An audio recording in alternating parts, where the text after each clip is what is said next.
Welcome to Madhus kitchen. जब हम Gujarati cuisine की बात करते हैं तो दिमाग में सबसे पहले एक डिश आती है जो कि है सॉफ्ट, स्पॉन्जी, फ्लफ़ी और एकदम हल्के फुल्के खमन ढोकले, जो ना सिर्फ देखने में टेम्पटिंग हैं बल्कि बनाने में भी बिल्कुल ईजी। तो चलिए आज बनाते हैं हम अपने किचन में खमन ढोकला, जिसके लिए मैंने सबसे पहले 1.5 कप बेसन को एक बर्तन में छन्नी से छान लिया है, जिससे उसमें कोई गुठलियाँ ना रह जाएं। अब उसे एक बाउल में ट्रांसफर करेंगे। बेसन में सबसे इंपॉर्टेंट स्टेप यही होता है उसे छानना, जिससे उसमें अच्छी खासी हवा भर जाती है और कोई भी गुठलियाँ नहीं रह जाती, जिससे हमारा ढोकला बहुत ही स्पॉन्जी और जालीदार बनता है।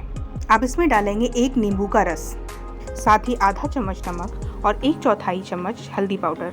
वैसे तो मैं यहाँ पर स्वाद अनुसार नमक कह सकती थी, लेकिन इसमें जब हम ढोकले में जो वो पानी ऐड होता है ना, खट्टा मीठा नमकीन सा, उसमें भी नमक ऐड करते हैं, इसलिए मैंने यहाँ पे आधा चम्मच नमक ऐड किया है 1.5 कप बेसन में। अब इसमें 3/4 कप पानी डालते हुए विस्कर से अच्छे से फेंटेंगे। अगर आपके पास विस्कर नहीं है तो आप कांटे वाले चम्मच का भी इस्तेमाल कर सकते हैं, उससे अच्छी तरीके से इसमें हवा भर जाएगी फेंटते टाइम। बेसन को एकदम चिकना होने तक फेंटना है हमें, ताकि इसमें कोई गुठलियाँ ना रह जाएं और एकदम फेंटने के बाद वो स्मूथ बैटर हो जाए।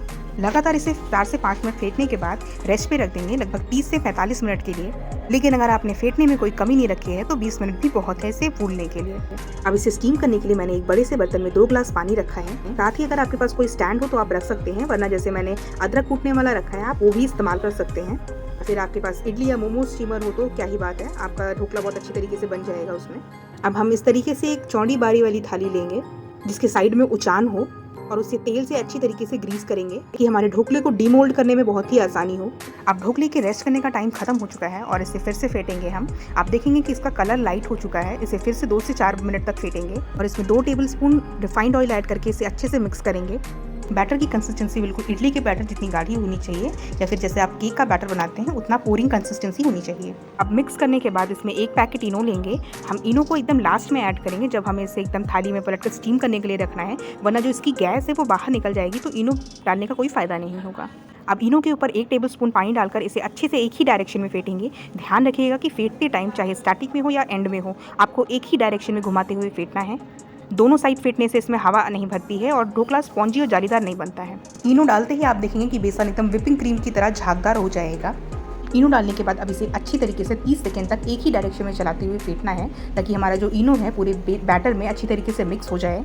अगर ये अच्छी तरीके से मिक्स नहीं होगा तो आप देखेंगे ये पकने के बाद कहीं कहीं रेड स्पॉट्स आ जाते हैं, जो कि यही निशानी देता है कि आपका जो फ्रूट सॉल्ट है इसमें अच्छी तरीके से मिक्स नहीं हुआ था। अब इसे ग्रीस की हुई थाली में पलट देंगे और इसे अच्छे तरीके से स्प्रेड कर देंगे। और अब इसे स्टीम करने के लिए हम रखेंगे। लगभग 15 से 20 मिनट के लिए इसे मीडियम फ्लेम पर ढक करके स्टीम करेंगे।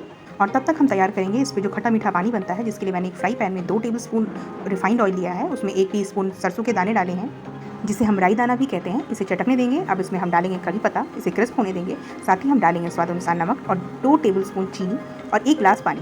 इसे 1 उबाल आने तक पकाएंगे ताकि हमारी चीनी घुल जाए। अब फ्लेम ऑफ करके इसमें डाल देंगे 1 नींबू का रस। मैंने यहाँ पे मिर्ची ली है, इसे बीज से फाड़ लिया है। अब इसके बीज निकाल देंगे, जिससे इसका तीखापन कम हो जाएगा। मेरे यहाँ पर तीखा बिल्कुल नहीं खाया जाता है, इसीलिए मैंने मिर्चों को अलग से बॉईल किया है और इसे डेकोरेशन के टाइम पे हम इस्तेमाल करेंगे। अब इसे एक बर्तन में थोड़े से पानी के साथ आधे से 1 मिनट के लिए बॉईल कर लेंगे, जिससे हमारी मिर्चियाँ 70 to 80% पक जाएंगी। अगर आप तीखा खाते हो तो आप उसी पानी में ऐड कर दीजिएगा जिसे हमने बॉईल किया था। स्टीमिंग का समय खत्म होता है, हमारा ढोकला बनकर तैयार है। आप इस तरीके से किसी भी धारदार चाकू या चम्मच के साथ इसमें डालकर बीच में चेक कर सकते हैं कि हमारा ढोकला बन गया है या नहीं। अगर आपकी चाकू की नोक एकदम साफ निकले, यानी हमारा ढोकला पक चुका है। अब इसे थोड़ी देर रूम टेम्परेचर पर ठंडा होने के बाद इसे एक प्लेट पर पलट कर डीमोल्ड कर लेंगे।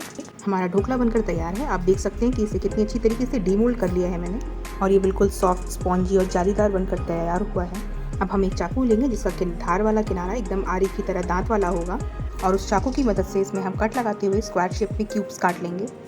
आप देख सकते हैं कि ढोकला कितना जालीदार और स्पॉन्जी बना है, बिल्कुल एकदम ब्रेड की तरह।